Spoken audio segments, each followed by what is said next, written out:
20대 때는 일주일만 덜 먹고 운동해도 살이 잘 빠졌습니다. 그런데 제가 30대가 돼보니 똑같이 먹고 운동해도 살이 잘 안 빠지더라고요. 많은 분들이 이건 나이살이야 혹은 기초대사량이 떨어져서 그래 라고 말합니다. 실제로 다이어트 관련 영상 댓글이나 헬스장 상담 오시는 분들 중에 정답을 다 알고 오시는 분들이 많습니다. 야식 줄이고 다이어트 식단하고 꾸준히 운동하고 보상심리만 버리면 된다. 다 맞는 말입니다. 하지만 문제는 정답을 안다고 해서 지킬 수 있는 문제가 아니라는 겁니다. 우리 뇌는 보상심리에 쉽게 무너지고 생활환경은 우리를 계속 유혹하기 때문입니다. 다이어트 성공은 강한 의지로만 해서는 절대 성공할 수가 없습니다. 그래서 오늘은 30대 이후는 왜 살이 안 빠지는지 그리고 진짜 해결 방법에 대해 알려드리도록 하겠습니다. 보통은 이렇게 말합니다. 30대가 되면 기초대사량이 줄고 근육량이 빠지면서 호르몬 변화가 오면 살이 안 빠진다. 저 같은 경우 키 173에 체중 74.9면 기초대사량이 하루 약 1670칼로리입니다. 이걸 시간으로 나누면 1시간에 약 70칼로리씩 가만히 누워만 있어도 계속 칼로리를 쓰고 있다는 겁니다. 문제는 이 숫자가 나이를 먹으면서 점점 떨어진다는 겁니다.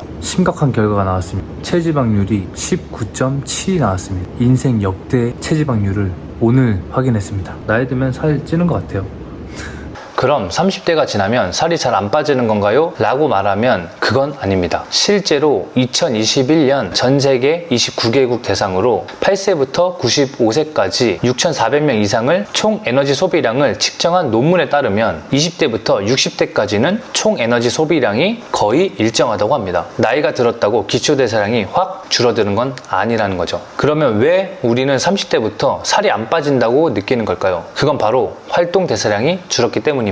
예전에는 활동하는 시간이 많았는데 30대가 되면서 앉아서 일하는 시간이 늘고 피곤한 몸을 이끌고 운동 가는 것조차 힘들어집니다. 또한 술과 야식 그리고 잘못된 다이어트 방식으로 근육이 빠지면서 20대와 같은 생활을 해도 소비하는 에너지 양이 줄어드는 겁니다. 결국 30대 이후 다이어트가 힘든 이유는 단순히 나이가 들어서는 아닙니다. 근육량 감소, 활동량 감소, 잘못된 다이어트 습관 이 세 가지가 합쳐져서 같은 걸 먹어도 더 살이 잘 찌는 체질처럼 느껴지는 겁니다. 그렇다면 어떻게 해야 할까요? 이제부터 알려드리는 총 4가지 방법만 잘 따라해보세요. 무조건 바뀔 수 있습니다. 첫째, 근력 운동으로 큰 근육부터 지키십시오. 여러분이 가장 쉽게 할 수 있는 큰 근육 위주로 하면 좋아요. 제가 그래서 어느 헬스장이나 하나쯤은 있는 기구 운동을 한번 알려드리도록 하겠습니다. 하나는 레그프레스입니다. 두 번째는 체스트 프레스, 세 번째는 롱풀입니다. 동작을 아주 쉽게 설명할 테니 오늘부터는 유산소만 하지 말고 꼭 따라해보세요. 첫 번째, 하체 운동입니다. 자리에 앉아 어깨 너비로 다리를 놓아준다. 양쪽을 동일하게 놓아주고 천천히 내려갔다 밀어주면 됩니다. 이때 무릎은 안으로 말리지 않게 유지해줘야 하며 뒤꿈치가 뜨지 않게 세게 밟으면서 밀어주면 된다. 두 번째는 가슴 운동입니다. 자리에 앉아 손잡이 높이를 세팅해야 한다. 만약 손잡이가 어깨 높이에 있다면 의자를 올려 가슴 위치에 맞게 세팅을 해줍니다. 세팅이 끝나면 바를 밀어줍니다. 가슴을 들어준 상태가 되면 어깨를 패드에 붙여 고정한다. 팔꿈치의 각도는 손목과 수평이 이루어지게 운동을 해준다. 천천히 구부리고 가슴을 든 상태에서 밀어주면 됩니다. 이때 가장 주의할 점은 운동을 하는 도중엔 어깨와 팔꿈치가 고정이 돼야 합니다.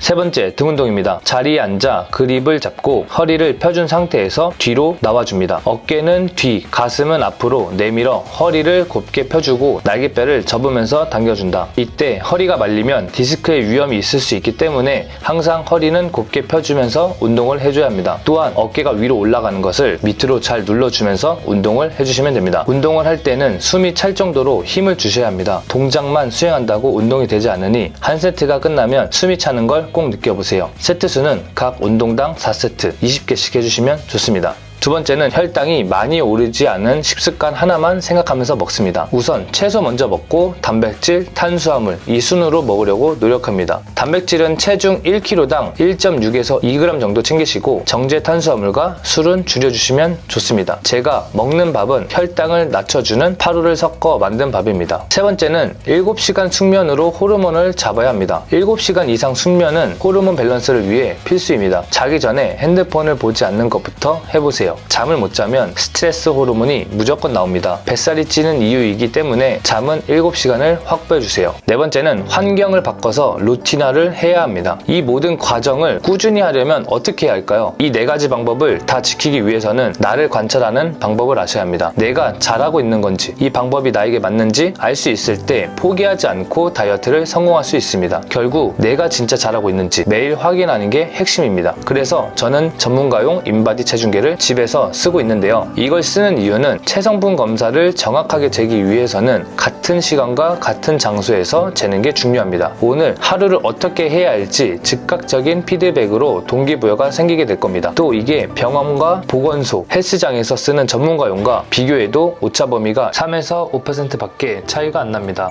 제가 쓰는 게 값이 조금 나가긴 하지만 타사 체성분 검사 체중계를 알아봤더니 몸무게 오차, 10개 고장, 연동 앱 또한 서비스가 제대로 관리가 안 되는 것 같더라고요. 그리고 이걸 쓰면서 진짜 좋은 건 인원 제한 없이 등록이 가능해서 가족 전체가 함께 쓸 수 있는 장점이 있습니다. 저희 가족은 다 등록하고 사용을 하고 있습니다. 혹시 집에서 쓸 수 있는 전문가급 인바디 다이얼 체중계가 관심 있으신 분들은 영상 설명란에 고정 댓글을 확인해주세요. 여러분의 건강한 변화를 응원하겠습니다. 조금씩 꾸준히 함께하는 하루 보냅시다. 그럼 안녕.